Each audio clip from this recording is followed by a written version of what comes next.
Hello everybody, welcome to video 2, week 8. Last video we looked at improper integrals, integrals where we have to deal with some infinity either in the bounds or with an asymptote within the integrand. That was section 7.8. That concluded for us chapter 7, which was our advanced techniques for integration. Now, in Chapter 8, we are introducing our advanced applications of integration. And the first one that we're going to get here is arc length, and this is a very satisfying one for us to start out with right here. I think that this leads to at least a very natural organization of an idea.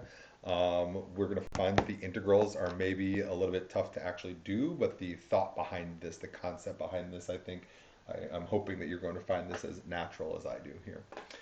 So, just to introduce this idea here. Oh, by the way, I want to say one thing before I get started, real quick here. I am going for the first time to do 3 lectures in 1 week this week, since we are covering 3 sections. All 3 of them I think are relative. I don't want to go ahead and say anything in this class is easy, but I will say that it's relatively easy, relative at least to some of the other sections that we've covered that have been pretty tough.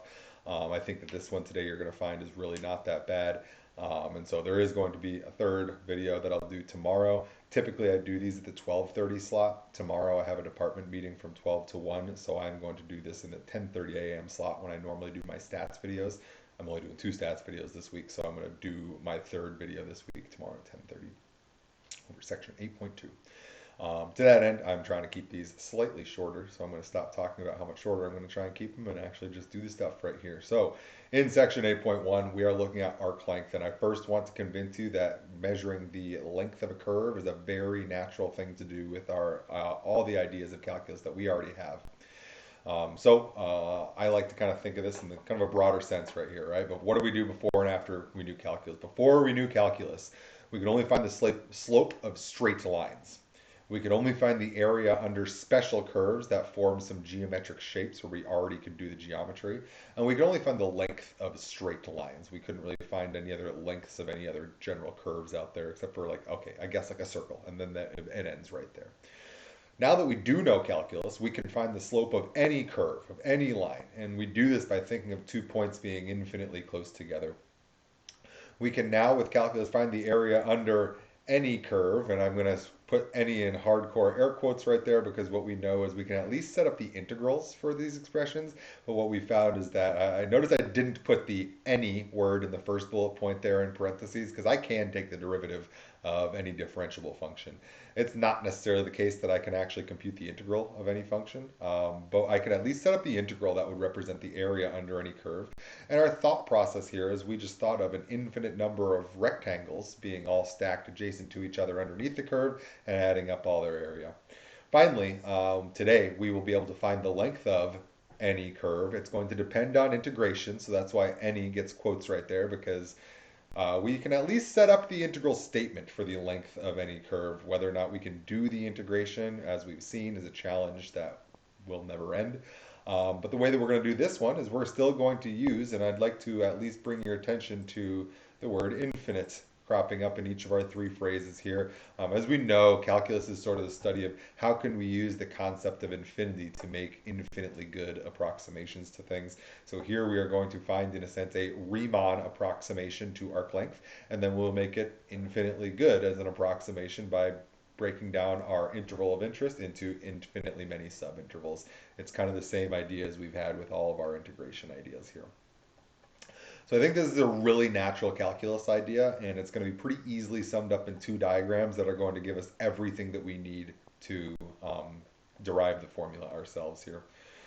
So the first picture that I want us to look at here is sort of our idea of our Riemann idea here. Can I just make this a little bigger? Yeah, might as well. There we go. Okay, so our Riemann idea here is that if we were attempting to measure the arc length of this red curve that we see here that extends from D0 to D5, we can instead think of decomposing the interval from A to B Here they've decomposed this into 5 subintervals with a total of 6 endpoints. They compute the 5 lengths of the straight line pieces between each of the adjacent pairs of endpoints, and we add those up and we've got our approximation for arc length, right? So the idea here is we're going to get our Riemann idea, the finite number of subdivisions.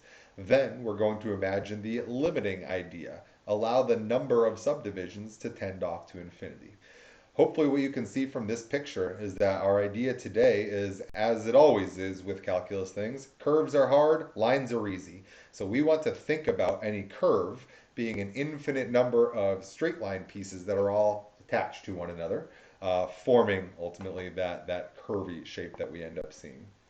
So our limiting idea is going to say, let's go ahead and take all of those representative little triangles that hopefully you're visualizing here. Notice in this upper diagram here, all of these blue lines are the hypotenuse of a triangle that we can compute the width as being in this diagram up top, delta x. The height we can just compute as the difference between d1 and d0 right here.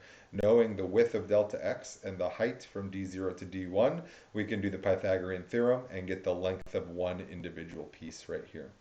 What we should notice here is that if we want to do instead of here 5 subdivisions, if we want to let n tend off towards infinity, the number of subdivisions tend towards infinity, then we're going to be getting infinitely short subdivisions out here, meaning that what we used to refer to as delta x as the width of a subdivision up here, once it becomes infinitely short, we refer to it as dx. Our change in height, rather than being dy, is going to be infinitely short, or sorry, delta y up here is going to become infinitely short. dy as our length down here. All we're looking to add up is a bunch of lengths of the hypotenuses up here. This will be the length. This is actually the part that's attempting to imitate the curve, is the hypotenuse right here. And so if we can do some distance formula stuff, that's going to be pretty easy. We can easily get at our formula here for one piece's length. Then we would like to add up or integrate all of the pieces. Remember that an integral symbol is literally an S that stands for sum. We're adding up all of the infinitely short hypotenuse lengths from the x values from A to B. Hopefully that verbiage sounds to you like an integral right there. So let's go ahead and do this over here. Let's go ahead and set up this triangle that we see right here and use it to form up our integral statements. So let's go ahead and derive this formula for arc length. We would like to find the arc length of a smooth function. When we say smooth, by the way, if a function f of x is smooth, that's the same thing as us saying that the derivative of x is continuous. We do need to have some slightly nice differentiability stuff going on right here to make sure that we don't have any wonky things happening with our arc length. By the way, this is entering into an area now where you can find a lot of very interesting problems, such as you can find shapes that have infinite volume but finite surface area, and vice versa. You can have curves that are fully contained within a finite region but have infinite length. Some strange things like that, and we want to sort of place a slight restriction on the functions of interest to be just the smooth functions to help us avoid some sort of paradoxical situations like that. So all we're saying here is it has to be smooth. It just means that we can't find arc length of particularly gross functions, is my generic way of saying that here. So let's go ahead and see if we can find the formula for overall arc length. So we are going to start with a smooth curve.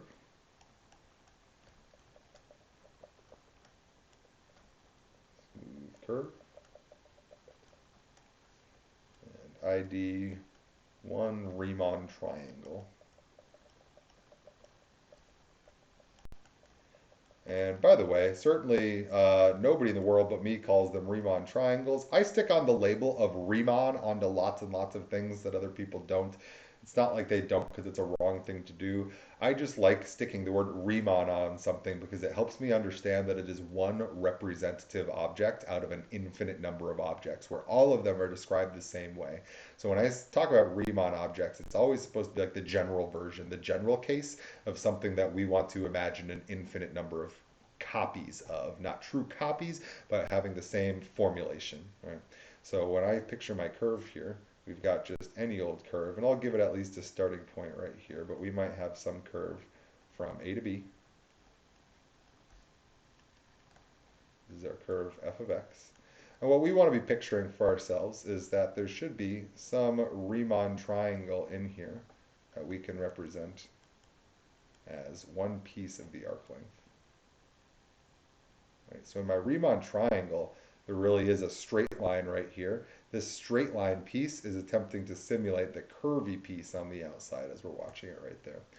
As that triangle gets smaller and smaller and smaller, we're going to have arc length, or we're going to have side lengths that are going to get smaller and smaller and smaller, right? This would be considered in this diagram right here a width of delta x.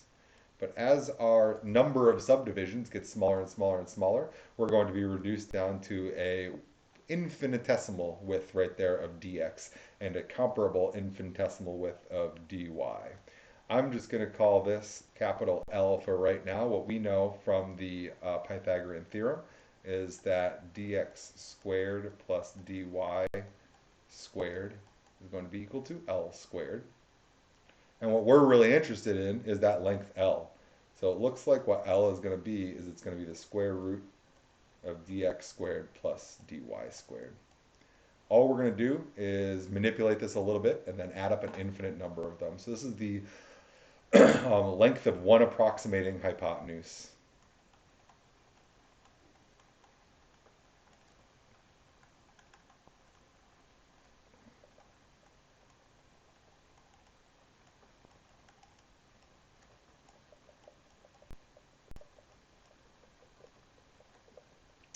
What I would like to do is I would like to add up all such lengths from x equals a to x equals b.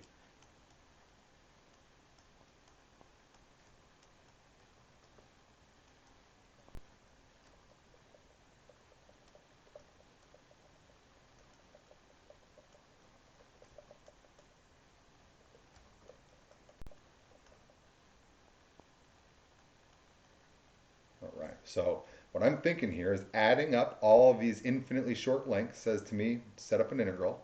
This should be going from x equals a to x equals b. And all I want to do is add up all the lengths. So this should be the integral from x equals a to x equals b of the square root of dx squared plus dy squared. Now, my issue here is notice that I am missing my identifier on the end of my integral. There isn't anything that's sitting right here. I need like a dx, right? And in particular, I know that I actually specifically need a dx in this case because my bounds of integration are both also x, right? So what I want to do is I want to, in a sense, extract a dx from underneath the square root right here. So what I'm going to do is I'm going to factor it out.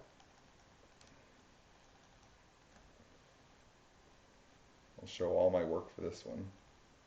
I want to factor out a dx squared. What that's going to leave me with is a 1 here. And notice I'm factoring out a dx squared from dy squared. So that should leave me with a dy squared over dx squared.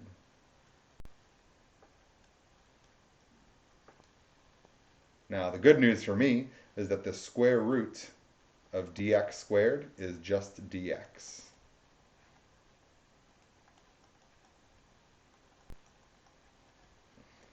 So it looks like what this is leaving me with for my formula here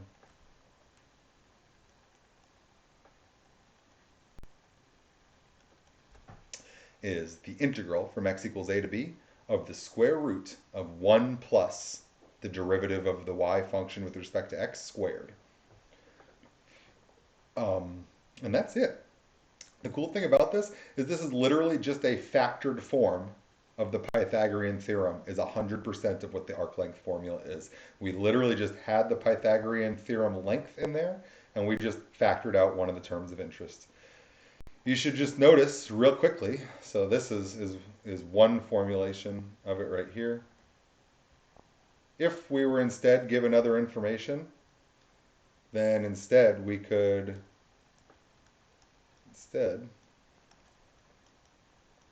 from y equals c to y equals d, we could instead have set up y equals c, y equals d, square root of dx squared plus dy squared. That hasn't changed, but the only thing I'm recognizing now is that since my bounds of integration are in terms of y, I'd really like to extract the y component from this guy right here. So I can factor out the dy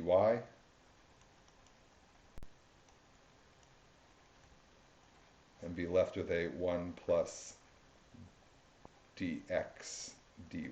So now we're taking the opposite derivative there, the derivative of an x function with respect to y, dy.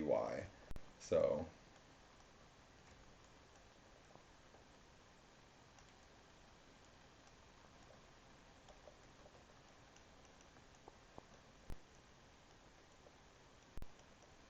right.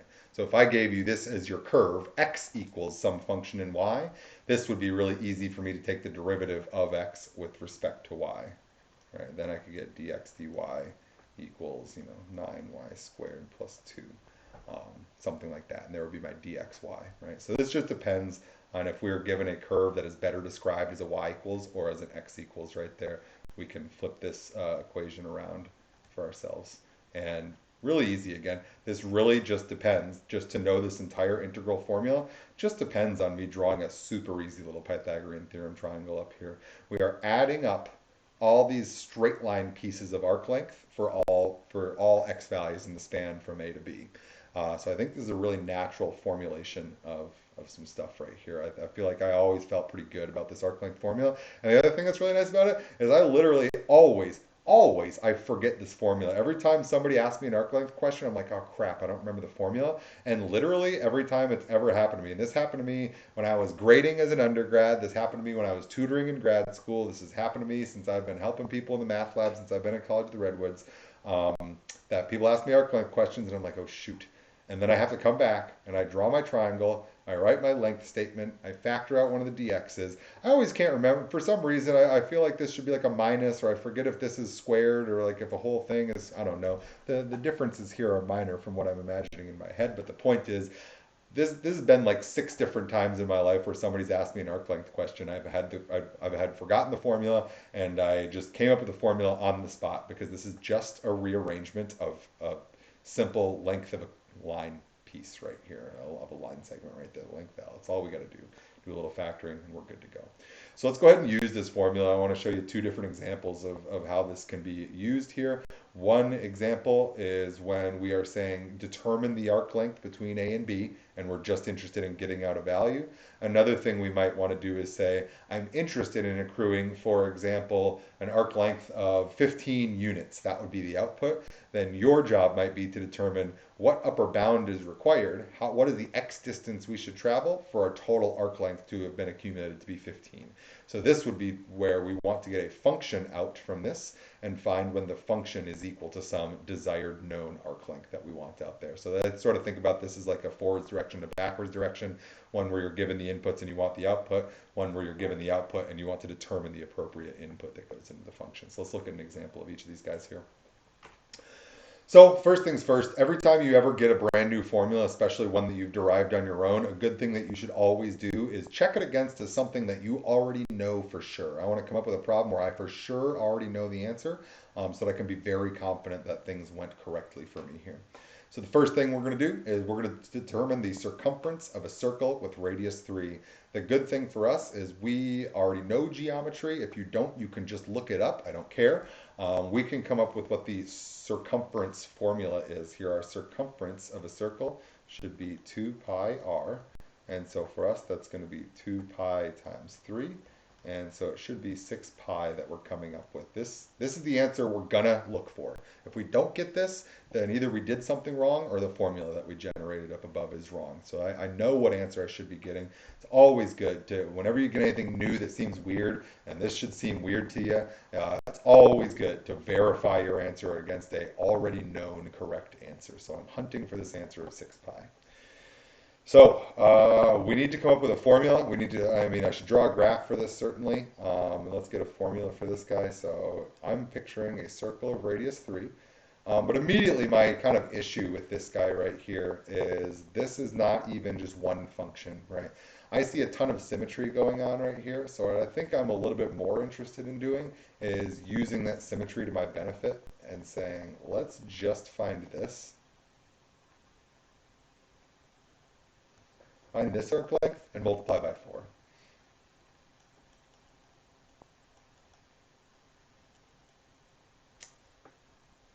Trust it.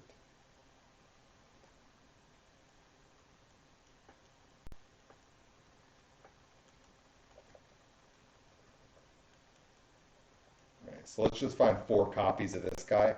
That'll represent our full circle that we see out there. So what are we doing here? Well, I need a formula, right? I need this to be, I guess I know that I'm looking at a 0 to 3 square root of 1 plus dy dx squared dx. I know what my general setup looks like here.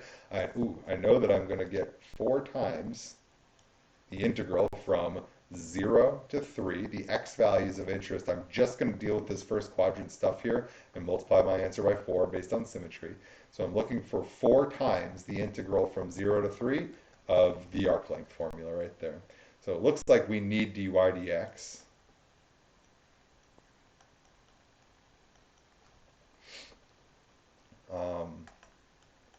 We know that a circle of radius 3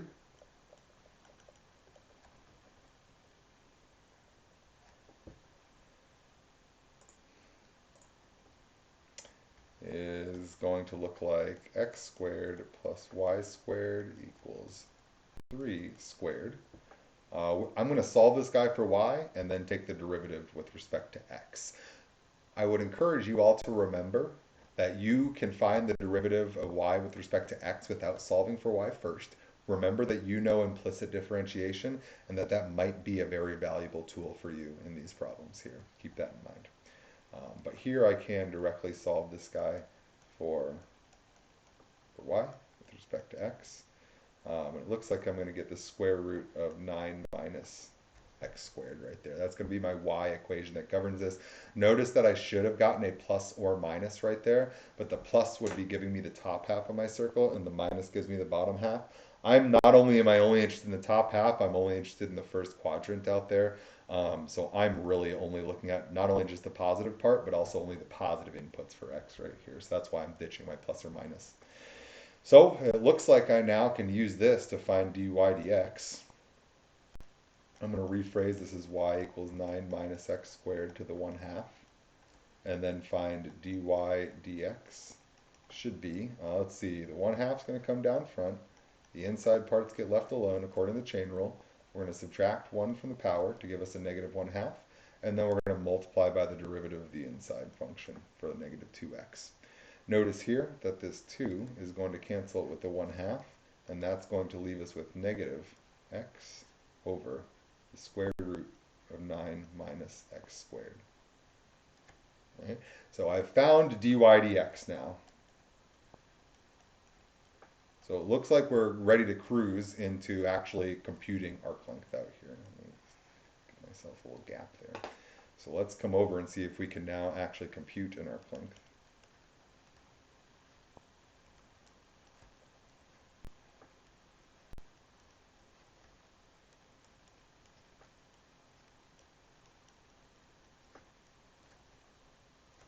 I just don't know what I'm pressing. I don't want this to ever come up. Can I get this to... I don't want editing tips. Why are there editing tips? Get out of here. Oh my gosh, stop showing me that. Importantly, that's squared. How nice for us that that's going to be squared right there. So as of right now, I hope that we're all in agreement that we have no idea what to do with this thing. But if we do a little bit of algebraic manipulation, maybe we can work our way through here. So 4 times the integral from 0 to 3 of 1 plus. Now, when I square the numerator up here, the negative is going to get squared away. So I'm just going to get an x squared up top. Very nicely on the denominator, the square root term just gets squared away, and I'm just left with 9 minus x squared. I now see that I have an addition of a fraction term underneath the square root right here. So I think I want to get a common denominator so I can make this the square root of just one single fraction.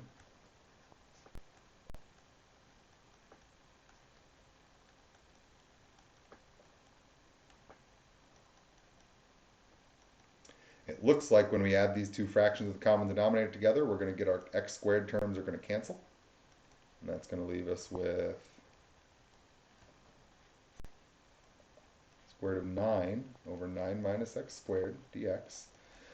The nice thing again that I'm seeing, I'm continuing to look for nice things here, right? It looks to me like a nice thing that's going to happen is that the square root of 9 is just 3 on top right there. So I think I'm going to be seeing a 4 times the integral from 0 to 3 of 3 over the square root of 9 minus x squared dx. Now this is really shaping up to me to look like one of our trig integrals that we did. So let's kind of identify what scenario we're in here. I'm going to pull that constant of 3 out to be with the 4, so that's a 12 out front now. And now I really feel like we're solidly in our trig substitution scenario here. 9 minus x squared, whenever we saw the a squared minus x squared,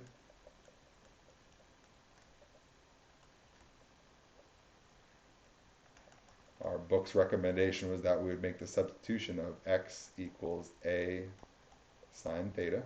So for us, that's going to be x equals 3 sine theta. And we're going to need to know what dx is here. Also, dx is going to be 3 cos theta d theta. So let's go ahead and use this substitution here to try and rewrite our integral here.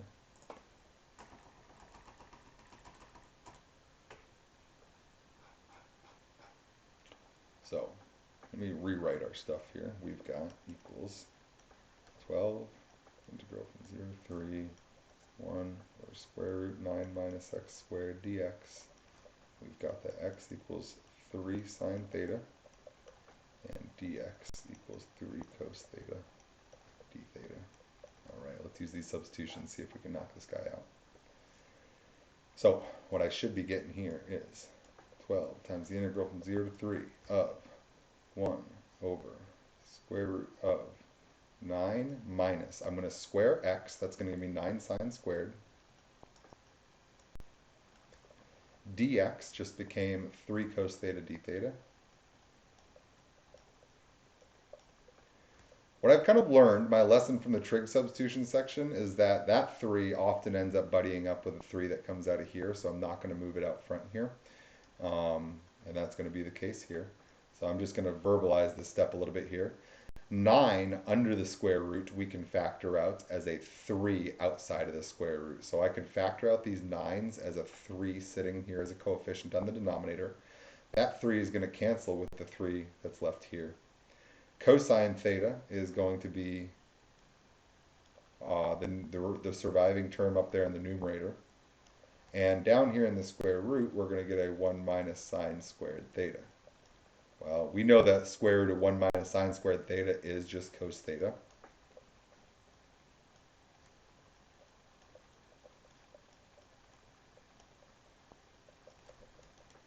This is literally the easiest integral that we could ever do.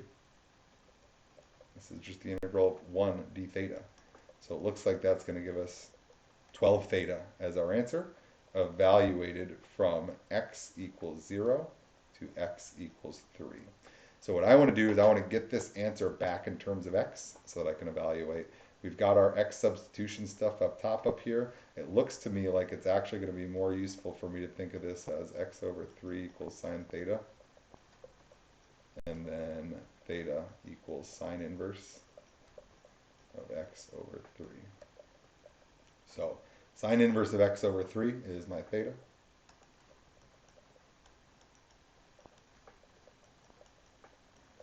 We're evaluating this from x equals 0 to x equals 3.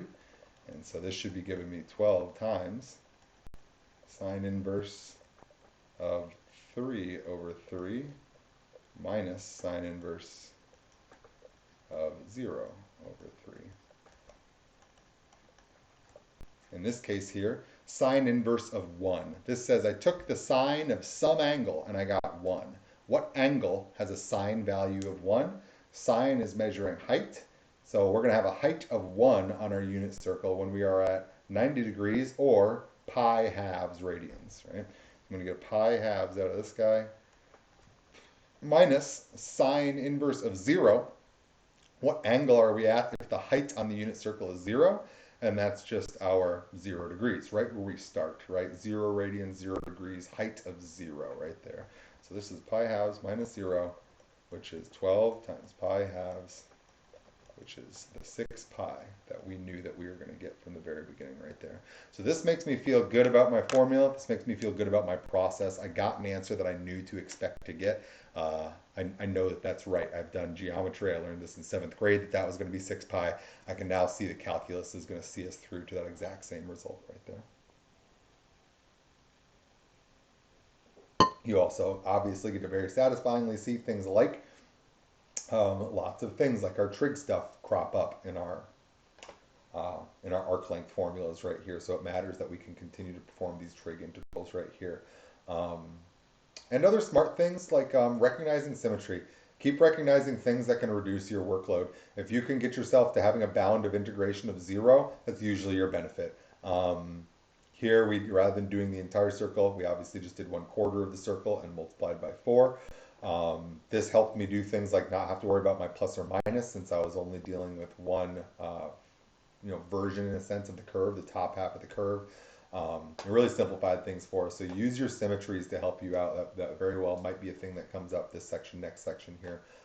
To do that for yourself, to do yourself that little favor. Otherwise, I think I'm going to say the same thing I've said in a lot of other sections this course, which is I think the algebra is actually the hard part here. I think actually kind of getting yourself from this phrase right here, where technically in terms of an integral that we should be dealing with, and seeing that this really simplifies down to this much nicer, simpler form over here that we directly recognize as a trig sub. That's really nice. That's really important that we're able to do that. And I think that another thing that you should hopefully start to do is things like say to yourself, man, square roots of differences of squared numbers, I feel trig sub coming on. And that should give you this like intuition that says we're hunting for things that might look like sort of like this. That's how it occurred to me to do things like add fractions together, evaluate the square root in the numerator, and then leave it alone in the denominator. I kind of had this feeling that I was fighting towards one of our known formats for our trig things, and that sort of informed my algebraic decisions that I made along the way. So recognizing your known formats is a helpful thing because it tells you what algebra you should probably be doing. Other than that, the rest of this problem is a very standard trig sub problem here. Man, it's not going to get easier than this for an integral. Cosine canceled cosine. Integral of 1 gave us just theta right there. And then remembering a little trig right there. Hopefully you remember your inverse trig functions for that kind of stuff there as well. So there's our first example, just direct application of the arc length formula right here. We had to come up with our own formula, but that's all right because we know about circles. And we applied our derived formula, got the known correct answer. So let's see a slightly grosser example that we're going to work sort of backwards, like I said. We'll need a little bit of technology assistance for this one, but Desmos is going to be able to, no problem, do the things for us that we need. So let's go ahead and take a peek at this guy here. So example 2, let's use the arc length formula as a function, right? So when we get down to our last step here, we won't necessarily have the bounds of integration. Yeah, copy gopher. I think the funniest thing, so just the comment in chat here is I feel like whenever I'm taking the integral of 1, I always feel like I messed up somewhere. I agree with you that I feel like concerned when too much stuff cancels out right here. But then again, that's the reason why we should always be making guesses first so that when we get there, we're like, okay, that's cool. I do very much laugh. Notice, by the way, I wrote this 1 here, which technically doesn't have to be here. This is 1 times d theta. This is a very surprisingly, well, actually it's not super surprising. The number of people that perform this integral incorrectly, not like I hope that people do things wrong, but it very much makes me laugh. It's not going to get anything easier than this right here. The integral of the constant 1 is the constant, x, if we're integrating with respect to x right there. But I agree with you that it's almost 2. It's like, where'd all of our parts go over here? And that seems pretty unbelievable. I think the thing that helps me in this scenario, by the way, too, is that I know that converting between theta and x is always introducing new trig parts for me. And so my concern that there's no trig left in me talking about a circle, there is trig. We just hit it in the theta function. When we convert back to x, we get our trig components back, and that's what makes me feel good again that we're back in trig land, because how do you talk about circles without trig? It's not really a doable thing, and so that made me feel better. But good call on that one right there. That's always a red flag that we get down to too easy of an integral there. So, example two, we're going to talk about a fly's trajectory here. So, a fly is flying around the room. It's going to begin at a location that we're going to call 1, 1, right? X is 1, Y is 1. And it's going to fly in a trajectory defined by this curve that you see right there. Y equals x squared minus 1/8 natural log of x. What I want to know is what is the XY final location of the fly if the total distance it's traveled is 10 meters exactly from 1, 1. So the thing that you should importantly be thinking about is I'm not talking about a point in space that is 10 meters in distance away from 1, 1. Because this fly might have been traveling some really stupid path back and forth and back and forth and back and forth to land at that final location where it accumulated the 10 meters of distance in a lot of its backing and forthing. It really might be that this point is only like 1 meter away from our starting location because maybe the fly took some higgledy-piggledy path to get there. So what we're going to want to do is build our arc length statement. We know that we want our arc length in total to be equal to 10, but we don't know what span of x values should be traversed to end up giving us that total arc length. So here we're going to be, in a sense, solving for one of our bounds of integration, our upper bound of integration, to determine what bound of integration gives us the desired result of 10 out of the integral here. Before we do this, by the way, this one matters that, and the last one was a circle, so I didn't need Desmos' help to draw a picture, and this one I do need Desmos' help so I can draw a picture, just to like feel this out. I'm not even going to sketch it on my screen right here, but man, like you should glance at a graph for like every problem that's trying to talk to you about geometric stuff like this. So if we pop over into our browser over here, let me just graph this guy real quick. We are looking at x squared minus 1/8 ln x, right? Isn't that our formula that we're looking at there? X squared minus 1/8 ln x, right? So I'm seeing this kind of funky looking curve down here. I see why we want to set this guy up at 1, 1, because to try to start at an x value of 0 doesn't make any sense because natural log at 0 is an infinite value, right? Negative natural log would make it infinitely large. But you should notice down here that 1, 1 is uh, 1, 1 is certainly a location that we can achieve on this graph. So this is our starting spot right there, is the 1, 1. And it does look like our trajectory isn't too wobbly, right? I'm expecting for us to get, I mean, this looks like this is clearly a curve, but it's kind of close to a straight line. So I am expecting that whatever distance we're going to get from here is going to be, or excuse me, whatever XY location that we end at, that's exactly 10 meters in arc length away from this, is going to be pretty close to actually truly 10 meters away from this location of 1, 1 right there, because this looks like a relatively straight curve over there, right? So we're starting at 1, 1, and we want to find what is our XY new location if our arc length that we have traversed, moving in the positive x direction, is going to be 10 exact meters right there. And we'll add a bunch of stuff to our graph to help us visualize this once we build up some new pieces for this. Actually, I guess the thing I'm picturing to myself is that I do want to put this on here. The point 1, 1 is of interest to us right there, so I've got that on the graph. And we can picture for ourselves like an x minus 1 squared plus y minus 1 squared equals 10 squared. That equals 100. So I'm picturing that I'm expecting to get an answer that's about near this, right? This is straight line distance is 10 units, but what I would encourage you to picture is this. Pinch the blue dot down here with these two fingers, then pinch some location on the red line up here with your other two fingers and pull that string straight, right? The red curve is currently not straight. Pull it tight.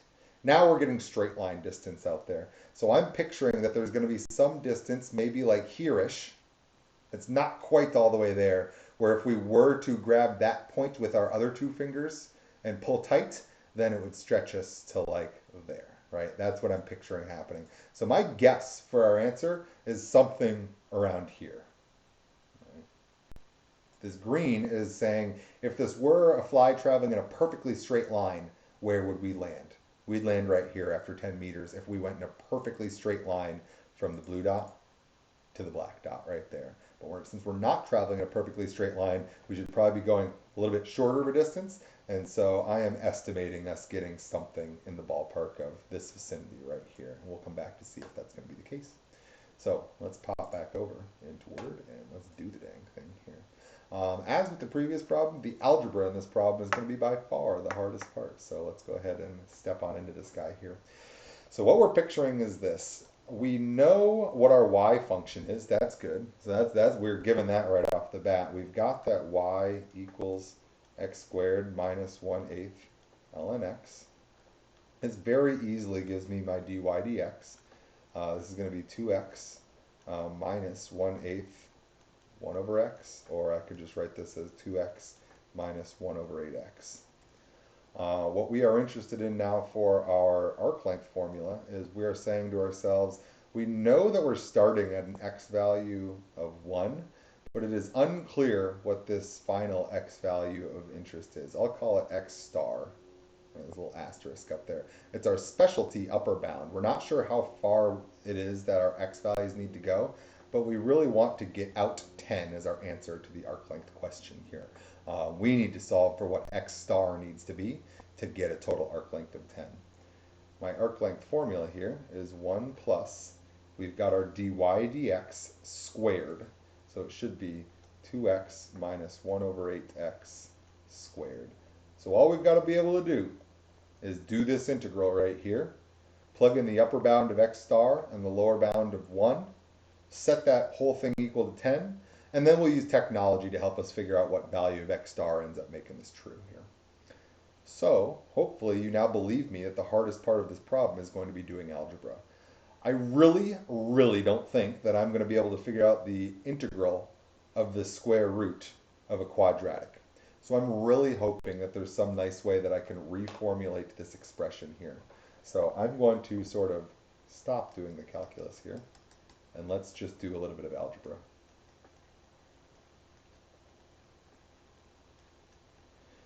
Okay, so first things first, let's expand this guy. I'm going to get a first term squared, 2x squared is 4x squared. Then I'm going to get two copies of the product of these two things. If I multiply 2x by negative 1 over 8x, I'm going to get just 1/4. And I want two copies of that, so negative 1/2. That's two copies of the product of each of these two terms.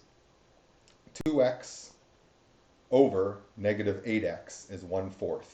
Two copies of negative 1/4 is negative 1/2. Finally, I want to square my term on the end, which is going to be a 1 over 64x squared. So that's all a huge bummer right there. It looks like now I can at least add in the positive 1 here, and that's going to leave me with 4x squared plus 1/2 plus 1 over 64x squared. So continuing on the algebra struggle here, it feels to me like this sort of looks quadratic. I can see a power of 2, a power of 0, a power of negative 2. We are linearly transforming our powers the way that we sort of want here, but fractions bother me. The fact that this goes 2, 0, negative 2 instead of 2, 1, 0 kind of bothers me. So let's at least get our fraction business out of here. This is bothering me. So the thing that I don't like here is the 1/64. I can clear that fraction. The other thing I don't like is having x squareds in the denominator here, so I'm also going to factor out that guy as well. So if I divide out this term from all three terms up here, what are we going to see? Well, I am factoring out a 1/64 from 4. So 4, yeah, so this was a negative 1/2 copy gopher, but then I added positive 1. Positive 1 and negative 1/2 gives me positive 1/2 right there. And that's important because we're going to get some answers that look really close to our beginning here, and ultimately what we're going to see is essentially just a change in that sign right there. Yep. I did that. Every time you ask a question, okay, not every time, but like half the time you ask a question, I can literally show you in my notes where I did it wrong and I scribbled it out, and then I did it the right way because you're right. We're making the same mistakes, you and I. I just got to make them once before I did this already. So I'm factoring out a 1 over 64x squared. I'm dividing this out from these things. So to divide 4 by 1/64 is to multiply 4 by 64. That's going to give me a 256. I had x squared, and then I divided out 1 over x squared. That's the same thing as multiplying by an additional x squared. So that's going to leave me with an x to the 4th. Similarly here, I'm dividing 1/64 out of 1/2. That's going to give me 32. I divided out a 1 over x squared. That's going to leave me with an x squared here. And finally, this last term on the end is exactly what I factored out from the whole dang thing. So it's just going to be plus 1. So I am assuming that no matter how good you are at algebra, that was probably really uncomfortable for you to factor out those fractions from those guys. But if you're following with me, then hopefully you recognize that this is actually a pretty dang nice format right here. The thing that I am seeing for myself here is that 256 is a perfect square, x to the fourth is a perfect square, 1 is a perfect square. I'm kind of hoping that this is just going to be a perfect square trinomial right here. This looks to me like 16x squared squared plus 2 copies of 1 times 16x squared plus 1 squared, right? I'm trying to write this in our, here, let me just do it like this. This is our a squared plus 2ab plus b squared format right there, so that we can actually go ahead and directly factor this guy. So it looks like we're just going to get a plus b squared, so that should be 16x squared plus 1 squared. And all I need to do now is just mash these factored out terms back in. So I'm going to now think of this as a 1 over 8x squared times 16x squared plus 1 squared. And that says to me that this should be able to be rewritten now as 1 over 8x times 16x squared plus 1 squared. And that is going to leave me under the square root with 16x squared divided by 8x is just 2x. And then 1 over 8x times 1 is just 1 over 8x. So I did the hard work right here, which is I rephrased all the difficult crap that was underneath my square root as one squared quantity. We are now taking the square roots of this squared term, and so all that square rooting goes away. That's really nice for me here. So it looks like I now get to rewrite my problem here, right? So now let's go revisit the problem. I know that I want a total arc length of 10. I know that I'm going to go from 1 to some mystery location x star. We are rephrasing this stuff underneath the square root. We did all of our algebra to rewrite this crappy expression that I can't integrate under a square root into this really nice expression that I can integrate underneath the square root. So I'm going to get here our 2x plus 1 over 8x squared dx. Square root and squaring cancel. And that was our important thing that we made happen there. So you should notice we really need to build perfect square parts underneath our square roots, because integrating stuff that's under a square root is often very hard.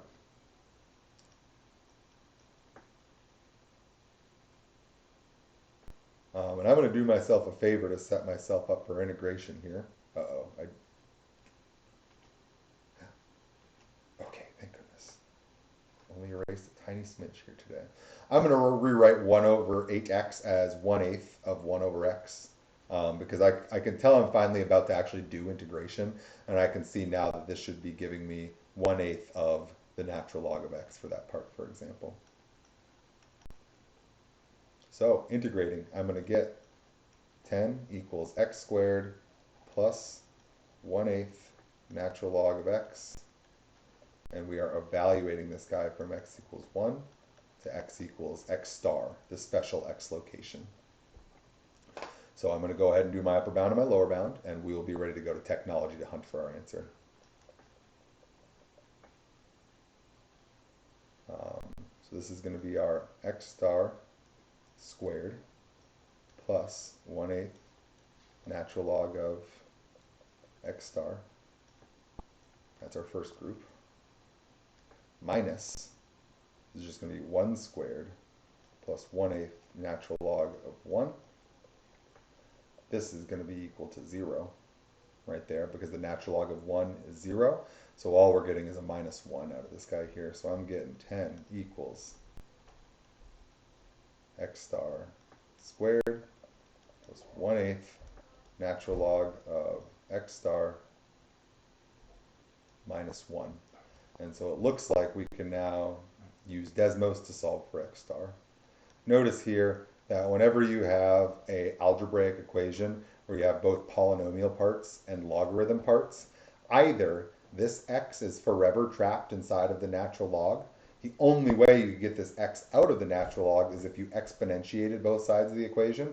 If you did e to the power of, that would escape this x from the natural log, but then it would result in this x squared being within an e power, e to the x squared. So either way, either this x is in a natural log or this x squared is a power on e. We can never get them both in line to be able to be solved for, so there's no way we can do this algebraically. So let's solve for x star. Now there is one important sort of tricky part to this problem that's going to be not obvious to us here directly. It would be very easy to get a wrong final answer to this question, so I want to show you what's happening here. This 10 is an arc length. This is not the y location of the fly. This is the 10 is the arc length that we traveled. So when we go to graph our arc length curve, this is going to give us coordinates that are x comma l, not x comma y, which is what we want. The first curve that we graphed originally was this guy, and this does have x comma y pairs in it. So when we go to find the appropriate value for x star that goes with this length of 10, we will then not claim 10 to be the y location. We then need to plug in that given value of x star that we found, the special x star, into this equation to get what we might refer to as y star, the y value of the location of interest. All right, so keep in mind here that we have two super similar formulas. Look how close these are. X squared minus 1/8 ln x, x squared plus 1/8 ln x minus 1. Very closely related formulas. This is the arc length of the curve. This is the actual locations on the curve. The outputs here are the y value locations. The outputs here are the arc lengths that we have traversed since the x value of 1. Two totally different outputs for these two functions, even though they look very similar here. So let's go ahead and do this. So I need to be able to throw this guy into Desmos here. So my equation of interest, let's pop over to Desmos and do this here. So I'm going to add in some things right here. I need to add a note. This is our xy locations. I'm going to put a y equals in front of this so that we can see that that's what's going on. The other thing that we've got here, down here, is, let's go ahead and call this XL arc lengths. The arc length based on you having gone x units. So this is going to be giving me y equals, and here we got x squared, we got plus 1/8 ln x minus 1. So you can see that these two, man, why would you give me two curves that are the same color? What's wrong with you, Desmos?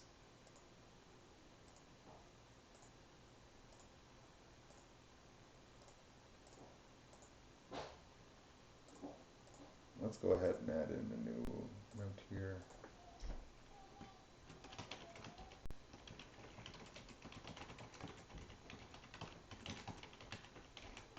So if our curve was straight, then this green dashed line gave us where we thought we might end up. So remember, we're anticipating seeing something nearest to here. And so what I can see now is I'm going to go ahead and set this y equal to 10 line. And I'm going to turn off our xy locationing right here. All I want to see is where do we hit an arc length of 10. And what I can see is that at 3.294 as an x value gives us an arc length. And I know that because my blue equation over here is my arc length equation that we just computed.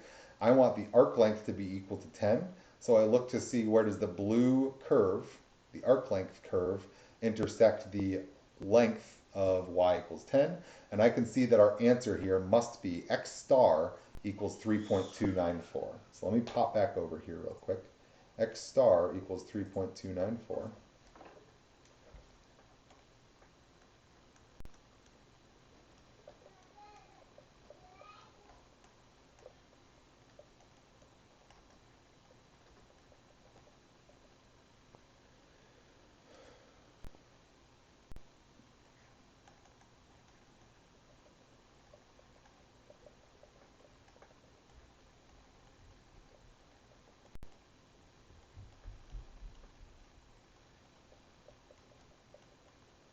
now we can plug in x star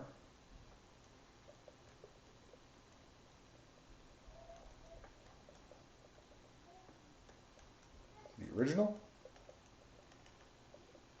to find y star. Right? Our answer is x star, y star, the final location. Remember that the y values from arc length were actually lengths, the distance traveled, not the actual y location. So we want to go to our original equation here. So now we are going to do the intersection of x equals 3.294. That's the x value we want. And the y equation here was x squared minus 1/8 ln x, right? That was our original xy locationing formula right there. So let's pop over into Desmos here and see that guy. So over here, I now have of interest, I want this line x equals 3.294. And what I want to do now is I'm going to turn off the blue curve, because the blue curve gave me arc lengths. I want to turn on the original red curve that actually gave me my distances here.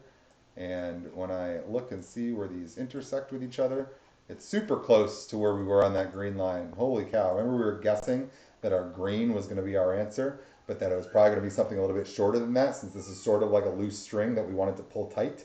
And it looks like it doesn't have to go very far right here. It looks like when we have an x location of 3.294, that's going to give us a y location of 10.701 as the rest of our final answer right here, 10.701.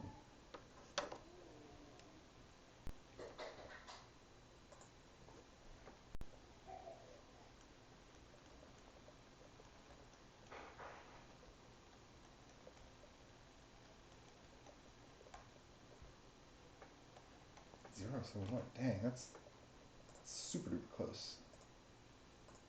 10.701, not 071. Okay, that's a little bit further. That's what I thought. 10.701. All right. So it looks like our final answer then is final location after arc length